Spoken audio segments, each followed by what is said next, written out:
So, the majority of societies are held together by 3 or 4 things. They're held together by religion, rituals. They're held together by kinship and families, as I've explained, and they're held together often by very strong political forces, an absolutist state or other. Yet modern societies aren't held together by that. They're not held together by kinship, as I've said. Religion is often quite unimportant, and it's fragmented into little groups of co-believers. And supposedly they live in democracies, therefore there's no absolutist state. So what is going to hold them together? This is the biggest question for sociology. It's behind the work of many of the greatest sociologists like Ferdinand Tönnies or Emile Durkheim. And it is the big question for China. What's going to hold China together? The market can't do this alone. Money, of course, joins you, but it isn't enough. And as you move on into the adventure of not having a familistic society, which you've had for 2,000 years, as you try to work out a way of having increasing freedom and a less powerful political system from the center, and as you fragment your religious rituals and beliefs so that you have many different traditions together, what is going to hold you together? Durkheim never solved this problem. He thought that the division of labour in society, people doing different jobs, would hold them together. But that doesn't give you any moral unity at all. His solution was unsatisfactory. So what holds together a modern society like England? What I think holds it together, I think, is the solution which China may opt for, is the creation of many artificial groupings, similar to a games team or an orchestra or a firm or a business. The English, as Tocqueville observed, and even more so their offshoot, the Americans, had opted for this system of creating meaningful sub-communities, not based on where you lived, on villages or on kinship, but on choosing to belong together for some purpose. Long ago, Tocqueville says, that being so, the need to club together is more generally felt because the urge to get things is more general and stronger. In order to get anything done in the modern world, it's not enough to be an individual. You need other people. I couldn't have given these lectures without the help of Professor Liu and Professor Liu Dong and Wang Hui and all of you. I need you all. And you need me to lecture to you. So we need to be sharing these things. And this associationism is the heart of, I think, of English success and society. And it's very different from almost anywhere else in the world, though it's spread. Another French writer said, the French think in terms of family and the nation. The English tend to think in terms of the individual and society. And society is composed of many groupings. What we call civil society, that's the technical term in political science for this phenomenon. The English love to form into clubs and associations.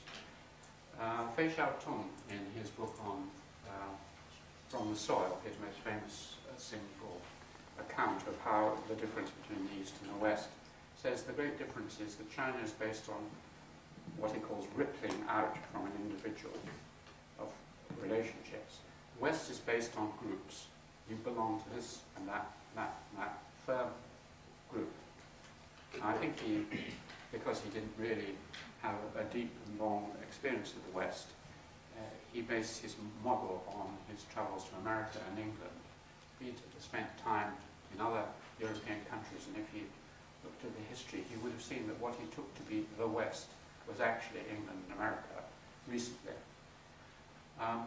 But all the same, he was grasping hold of the central fact, which is the great difference between China as he knew it and the West, that he experienced was the difference between familistic relational society and associational group society. The English love to form into clubs and associations. And if you think of the world around you, in many parts of the world, it's filled with clubs which were, many of them, and types of organisation invented in England. The Cubs, the Brownies, the Scouts, the Girl Guides, the Salvation Army, Oxfam, the Samaritans, Amnesty International, the Rotarians, many, many others. And then there's slightly other ways, the universities I mentioned, Oxford and Cambridge, are clubs of a kind. The political clubs, the great political clubs of London, the Royal Society, the British Academy in academic life, the trades unions, the BBC, and so on, football clubs. All are associational entities. If you just think of one sub-aspect, to give you an example, if you think of travel and nature,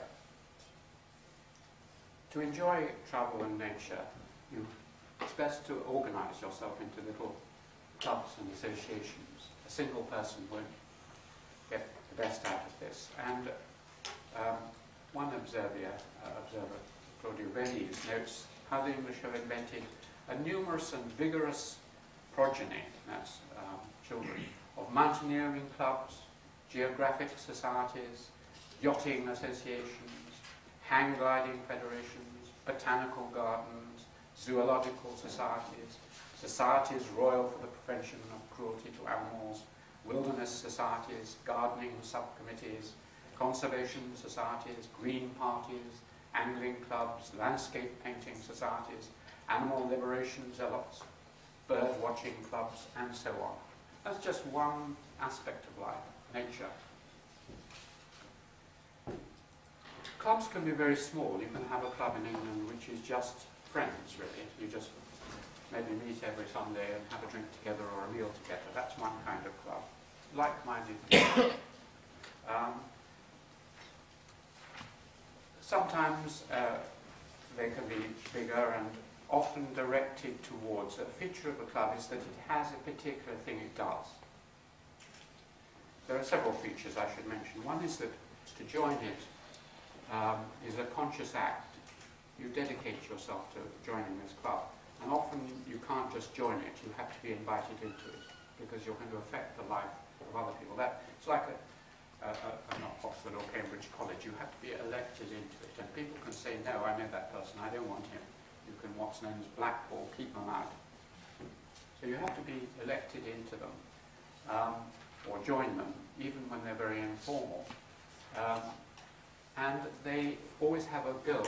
It's a specific goal. That's the feature of clubs. They're different from families. Families, the traditional kind I was mentioning, are all-purpose institutions. You pray together, you eat together, you work together, and so on and so on. A club is a single function. It's a club to play cricket, tennis, to engage in politics, go mountaineering, go skiing. It has a specific goal, and that's why you can join lots of them if you want to. Most English people, and particularly at university, if you look at the list of clubs at Cambridge University, for example, there are about 100 or 150 different clubs you can join for almost any kind of activity. And many people are members of a number of them. When I was at school, even when I was 8 or 9, the moment I arrived at my boarding school, people would say, well, do you want to join the choir? Do you want to join the cricket club? Do you want to join the stamp collecting club? Do you want to do this, do that? And you joined all these different things. I mean, the modern manifestation, to a certain extent, is Facebook. But Facebook, of course, is different, because anyone can join Facebook, more or less. And it doesn't form, actually, a face-to-face group of people. One of the most distinctive kinds of club, which has interested me, and another English invention, is the club to drink together and eat together. I sometimes wonder why the Chinese don't have pubs and inns of it, or any other culture. One reason why the Chinese and the Japanese, although they have sake, bars and so on. To a certain extent in China, one of the reasons is that you need the right drink. If you have a very alcoholic drink, as in sushi bars in Japan, you all get drunk, and then you have a sort of friendship, and you just sort of sit there drinking. But it's different from an English pub where you're chatting and talking. The great thing about beer, that the English were so rich that they could drink vast quantities, and everyone could afford more or less beer for much of English history. So you have a sociable drink, but it's also quite mild. You can drink quite a lot of beer if you drink it slowly without getting drunk. Just a pleasant feeling. So you need a lot of leisure, which the English, as I mentioned, had. You need a drink, and you have enough wealth to go. And then you have this quintessentially English phenomenon. The higher level you have the inn. The inn is a place, big coaching inns, where people who were travelling, and England was filled with travellers. The roads were just filled with people going from A to B. They'd stop at Lincoln or Stamford or London or wherever, and they would put up the night in the inn. If any of you have read Charles Dickens, his novels are filled with people going into inns. And these were places you could stay and eat, and you could meet people, and you could hire a room and do things in these inns. They were found in all middling-sized towns in England, more or less, several of them. And it was an interesting fact that the English, and this is another sign of their family system, if you travelled around in England, you wouldn't go and stay with your kin, usually in another place. You would go and stay in the local inn. Even now, if I'm travelling around England, I tend, even if I know I have some cousin or second cousin or even a brother or sister in a place, I'm a bit reluctant to go and impose on them. I would rather go and stay nowadays, not so much in the inns, bed and breakfast. The English have tended to go and stay with strangers in inns. But perhaps even more odd and important was a slightly lower institution called the pub. Now, pub stands for public house. And a public house, it's a difficult thing to explain, really. Have any of you been into an English pub? No? Great experience. If you want to get the quintessence of England, obviously, certainly in the past, you go to an English pub, drink a certain amount, and then you go and watch a game of cricket, and then you have the English experience. The English pub is half private. It's someone's house which they've set off a room into which people can come and sit around and drink. And the wonderful thing about it is that strangers come into it. Obviously in a small village it may be the same people, so you get a core. There's a very good description of English drinking and pub habits in a book written by a former student of mine, I lectured to her, called Kate Fox, called Watching the English. It's a good introduction. She's an anthropologist and her father's a distinguished anthropologist. Watching the English, she spent a lot of time in pubs looking at pub etiquette, how you order a drink and how you behave in pubs. And you can go into a pub and strangers, you'll go up to the bar, you have to do, all the rules are very, very carefully worked out, where you sit and so on, but the English know what to do. You go and sit by the bar and you turn to the person here who you've never met in your life and you say, nice day. And they say, it's a nice day. Would you like a drink? They'll say, maybe. And then you are friends in a superficial way. And then you can spend an hour talking to them about anything. See you again, and then you go off again. Very strange phenomenon. Whereas, many of the local inhabitants just go there every evening. Even today, to a certain extent, the television and so on, they continue in many parts of England, they're diminishing. So, but what was another feature which I hadn't really realised until I was working on these lectures is that they were very important politically, because you would find other people would come in, and then you'd start talking, and you'd talk to your neighbours and so on, in an easy, friendly, face-to-face way. And you'd say, monstrous, this government. seen the taxes they've been putting on this, or they're attacking Iraq, or whatever it is you complain about. And you'd find other people say, yes, I agree. It's the, if you like, it is the Facebook or Twitter of the age. It's a place where people can share ideas and criticize and comment on how things are. And people gain in self-confidence. They exchange news. News travels very fast. And you can criticize anyone. If the, some rich person comes into the pub and starts saying this and that, you can say, no, I don't agree with you. So it's a very egalitarian atmosphere of semi-friendship between people who don't necessarily know each other. And you find nothing like it in any continental country. The pub, and the pubs have spread, but they're very distinctively English. And later, of course, you then got other drinks coming in, like Chinese tea, and you get tea houses and coffee shops. But there's something different about tea houses and coffee shops. In a tea house and a coffee shop, you go in with someone, and then you have a conversation with them. On the whole, you don't tend to go into a tea house in order to seek company. To begin with, the arrangement is different. In a pub, there's usually a bar, a long place where the person is serving. So you have someone behind, and they'll be serving. So you sit along there, and you can talk to other people like that. In a tea house, you sit down at separate tables usually, and so you don't meet new people. Drinking of that way, in a kind of open way, is the quintessence of English culture, and it continues even into academic culture. In my own experience, in my discipline of social anthropology, if you ask where the most important place in, say, Oxford University anthropology in the 20th century, where the great anthropologists existed, Evans, Pritchard and others, it was the pub.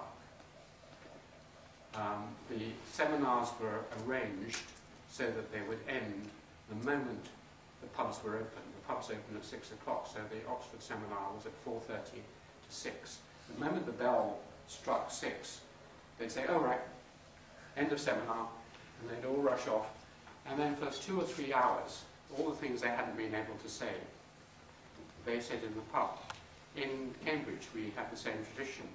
After the students, after the seminars, their main seminars, that is the postgraduate students, will go for a drink with the speaker to a pub.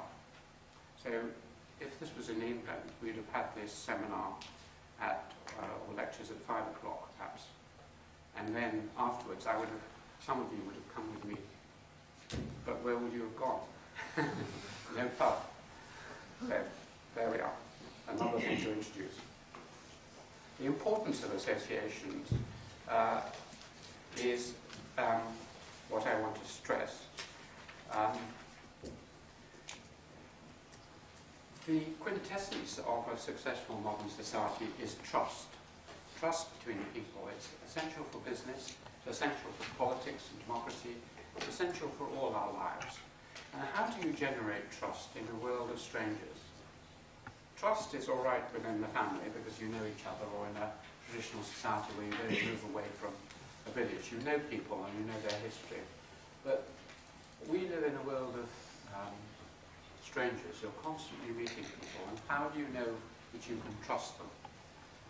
So the building up of a trusting society where you know how to trust people and people are mostly trustworthy is very important. And it's something which has struck me about England for the last thousand years, last 500 years. To take one observation in the 19th century, this mutual confidence in and dependence on each other for what is right, fair and reasonable between man and man creates what it relies upon, nourishes the moral sense in all classes. Confidence, moral confidence between man and man is the peculiar characteristic of the spirit of society in England. It is the lay religion, it is the religion of the English, namely trust.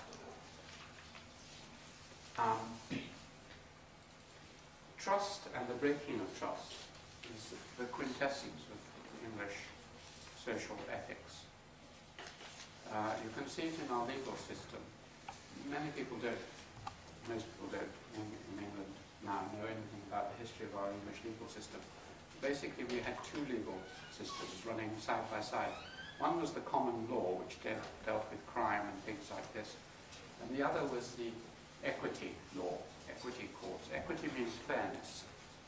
And so we had as much energy going into courts which dealt with fairness, trust, the breaking of trust, honour, and so on, as we had dealing with criminal cases. The famous, if you want to read a wonderful account of the last days of the rather run-down system of equity, then Charles Dickens's Bleak House is a portrayal of the Court of Chancery and the case in the Court of Chancery, which describes all this. So we have a whole legal system which is trying to maintain trust between people. And the system of trust was built up in England from a legal device called the trust. Some of you may have heard of trusts and antitrust legislation and so on. By an accident, a total accident, in the 14th century, i.e. 700 years ago, lawyers in England invented a device for getting round the payment of tax to the crown from rich landowners. They basically, when a person had a son and they wanted to leave their property to their son, normally, if this was a rich family, when this person died, the king would come along and say, I take that property, it's mine, or I want a large amount of tax from it. So the English invented a device whereby, while this person was alive, they set up a trust.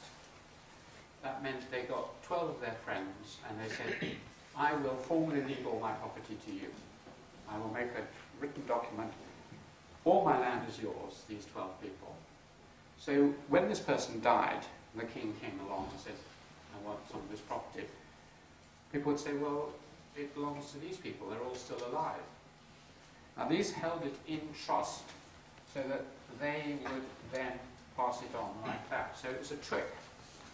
This is the most important trick in history, more or less. It's a fiction, a trick. Because out of this, it started as a device for this, and then later it grew and grew. It was such an important trick because what it does is to get a group of people to cooperate together on the basis of trust and friendship to make an organization which is not anything to do with the government. If you could develop such a device in China, it would have or it was widespread, I don't know if there is such a device, but if it was supported by the government, it's a non-governmental organization, but it's completely non-governmental, and it's supported by the government. So the basis of many things in England, for example, religious freedom, the first independent churches like the Baptists, the Quakers, the Methodists, were trusts. Even today, the Catholic Church in England is a trust, a separate trust. The Stock Exchange, the Bank of England, Lloyd's Insurance, all the big businesses were trusts. The universities, political clubs, the trades union movement, the games, the organisation of games, the clubhouses and so on. In social life, in economic life, in religious life, everywhere these are organised like a Cambridge College or whatever, as a trust, a group of people who share assets. It never dies, it can go on as long as you like, it has a purpose. So what you have in the end in England, in almost all societies, you just basically have the centre, the state, and you have state and individuals. you may have, or families, as I said, little families like this, and no intermediary institutions, nothing between the state and the family. That was the description I gave you of France, which has the state and the family. What happened was the growth in England over time of lots and lots of middling level institutions which lie between the individual and the state, and you belong to all of these. And that means that when the state tries to do anything, it has to deal with lots and lots of these institutions which can act as a balance. A recent case in England was when the state, our Parliament, tried to introduce the idea that we sell off all our British forests to individuals. And all the middling level institutions like the National Trust, the Society for the Preservation of Rural England, and so on and so on and so on, all objected and they withdrew it. This happens again and again. There are many, many lobbying groups in a way like this which can stand between the state and the individual and protect them. This is why in fascist societies, fascist means to bundle together. And in Germany and Italy, under fascism, what they did was to destroy all those middle level institutions. They bundled them together and said they all belong to the state. And in the French Revolution, the same thing happened. This is Rousseau's philosophy, that there should not be these middle-level institutions. Yet if you don't have that, you cannot have freedom. Because the individual or the family is too weak to stand up against the state.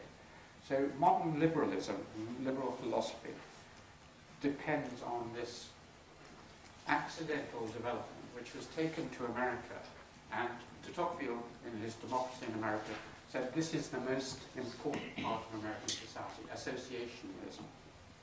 Now, it's not an easy thing to introduce if you don't have it, because if you have just one or two associations, then they are a great threat to the state, because everyone joins them. So what you basically want to do is to try and encourage lots and lots of them. They can be local government institutions, people ruling and running their own lives, because it has a tremendously beneficial effect, because people feel in control of themselves. They decide whether they want to do this hobby or they want to discuss this thing or whatever. And they don't feel constrained, they feel free. You take charge of your own life. De Tocqueville famously said that if he was a dictator in England, he wouldn't worry at all about getting rid of the House of Commons and Parliament and things like that. They can easily be dealt with. What he would be worried about were people gathering together in their village and discussing how to rebuild the church tower. Because that teaches you democracy. He said it teaches you how to be democratic at the low level and to be responsible for your own life, and gives meaning to your life. And I think unless a society develops a lot of this kind of level of intermediary institutions, it is going to find it very difficult to hold things together. In a way, you can say it's a system of divide and rule. You have many, many divisions of this kind. But it's something which, with growing wealth, with fast communications technologies in the world today and so on, people are calling for this. This is what is obviously behind a lot of what's going on in the Middle East at the moment, and something which I think historically is worth observing how an associational civil society world emerged on this funny little island. Thank you very much.